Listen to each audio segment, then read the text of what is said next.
Namaskar, Jai Shri Krishna. Illuminating text 16, text 17 and text 18 of chapter 2, Divinity and Divine Service of First Canto of Srimad Bhagavatam, text 16. शुश्रूषोः श्रद्धानस्य Vasudev कथा रुचिः स्यान् महत सेवया विप्राः पुण्य तीर्थ निषेवणात्. O twice born sages, by serving those devotees who are completely freed from all vice, great service is done. By such service, one gains affinity for hearing the messages of Vasudeva. The conditioned life of a living being is caused by his revolting against the Lord. There are men called Dev, or godly living beings, and there are men called Asuras or demons who are against the authority of the Supreme Lord.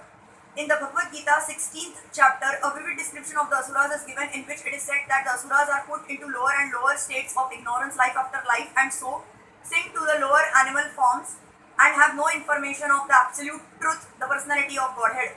These Asuras are gradually rectified to God consciousness by the mercy of the Lord's liberated servitors in different countries according to the supreme will.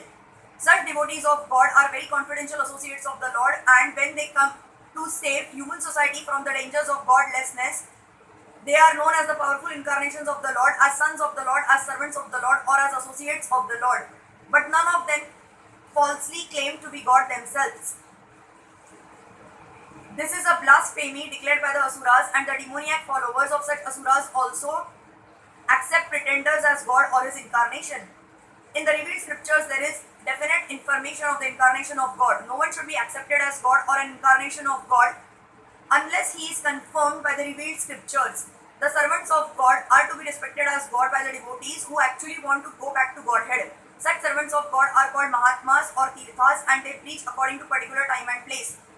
The servants of God urge people to become devotees of the Lord. They never tolerate being called God.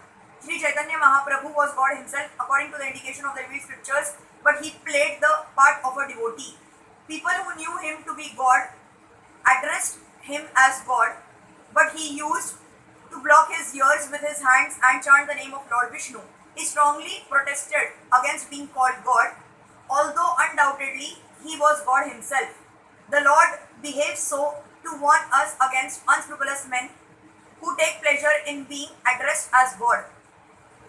The servants of God come to propagate God consciousness, and intelligent people should cooperate with them in every respect. By serving the servant of God, one can please God more than by directly serving the Lord. The Lord is more pleased when he sees that his servants are properly respected, because such servants risk everything for the service of the Lord and so are very dear to the Lord.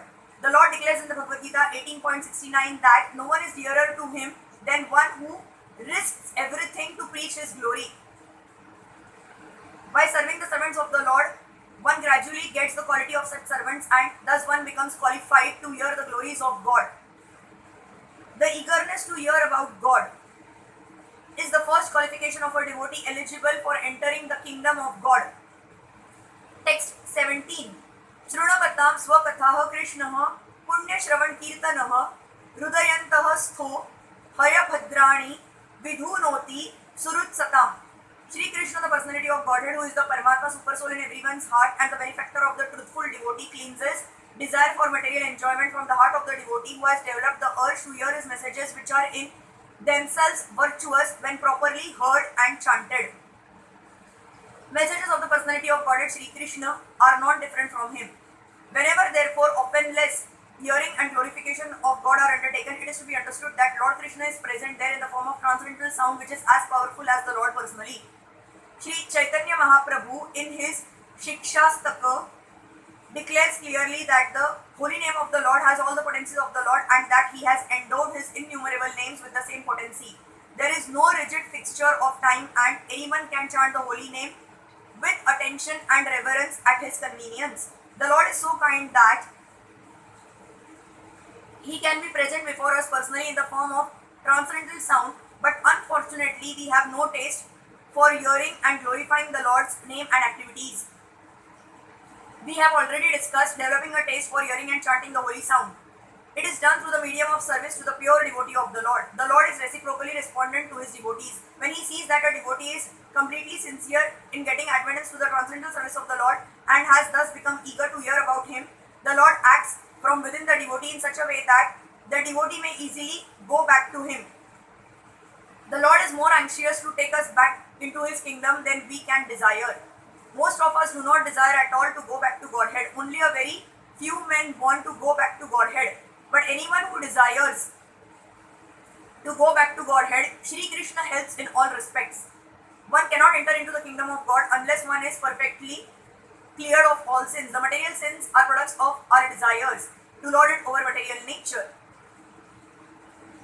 It is very difficult to get rid of our desires.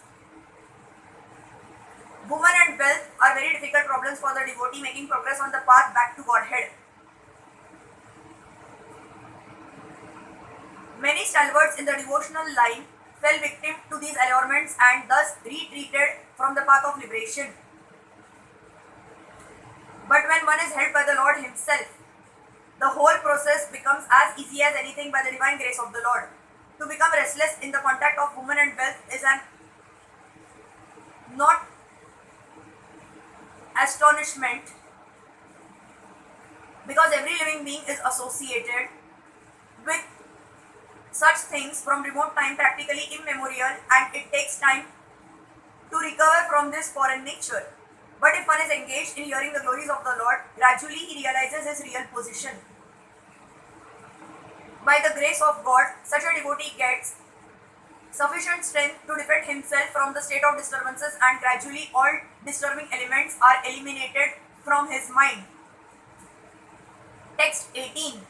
Nashta prayeshva bhadreshu nityam bhagavata sevaya bhagavatyuttam shloke bhaktir bhavato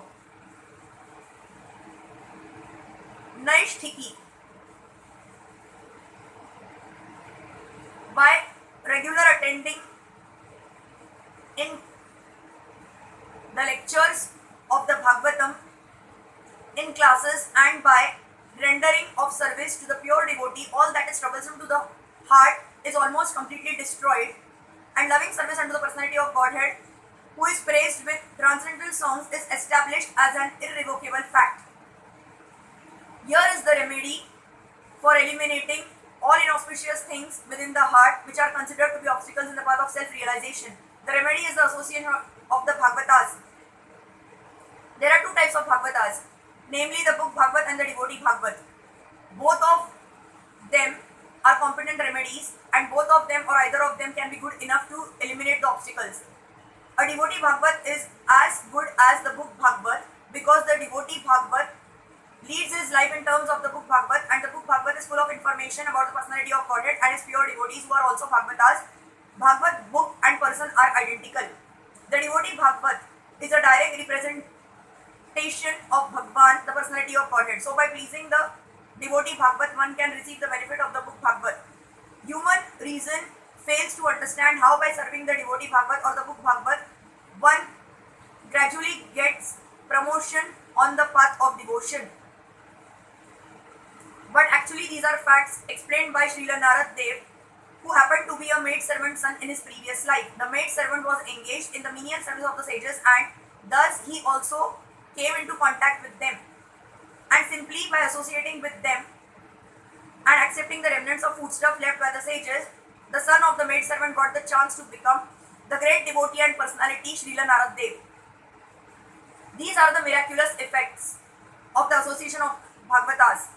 And to understand these effects practically, it should be noted that by such sincere association of the Bhagavatas, one is sure to receive transcendental knowledge very easily, with the result that he becomes fixed in the devotional service of the Lord. The more progress is made in devotional service under the guidance of the Bhagavatas, the more one becomes fixed in the transcendental service of the Lord. The messages of the book Bhagavat therefore have to be received from the devotee Bhagavat, and the combination of these two Bhagavatas will help the neophyte devotee to make progress on and on.